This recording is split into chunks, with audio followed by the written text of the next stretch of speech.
প্রাণঘাতী তামাক ছেড়ে কুষ্টিয়ার মিরপুরে সূর্যমুখী চাষে আগ্রহী হচ্ছেন কৃষকরা। প্রতি বিঘায় 50,000 টাকার মতো মুনাফার সুযোগ।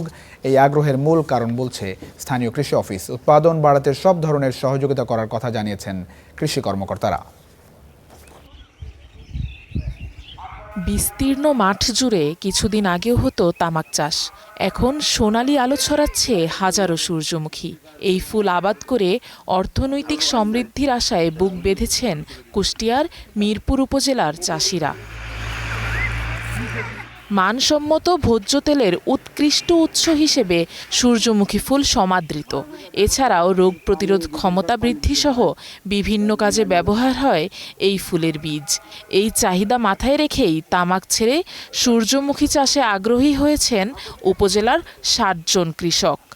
খরচ কম, 2 বার সার দিলেই হয়ে যায়, আর একবার সেচ দিলেই সূর্যমুখী ফুল হয়ে যায়। আমি চাই যে আরো কৃষক যাতে এই ফসলটা আবাদের প্রতি উৎসাহ হয় এবং তামাকের প্রতি যেন তাদের আস্তে আস্তে বিরত হয়। চলতি মৌসুমে মিরপুরের প্রায় 100 বিঘা জমিতে সূর্যমুখী আবাদ হয়েছে। প্রতি বিঘায় খরচ প্রায় 10,000 টাকা।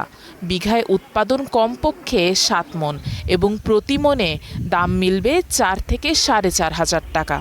সূর্যমুখী 4,000 থেকে 4,500 টাকা মন। এখানে ভালো হলে প্রায় 7 মণ ফলন হবে। এখানে 4,28,000 টাকা আসবে। কোনো বাড়তি পরিচর্যা ছাড়াই সারা বছর চাষ উপযোগী হওয়ায় তামাকের পরিবর্তে সূর্যমুখী অধিক লাভজনক বলে মনে করেন সংশ্লিষ্টরা। সূর্যমুখী আবাদ করা, কৃষককে প্রণোদনা সহায়তা হিসেবে সূর্যমুখী দেওয়া, এটি আসলে তামাক চাষকে নিরুৎসাহিতকরণের একটা কৌশল হিসেবে আমরা ব্যবহার করেছি।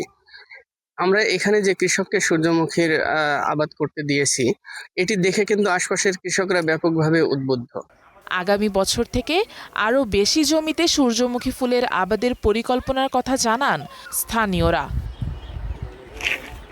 Afroza Lamia, star news.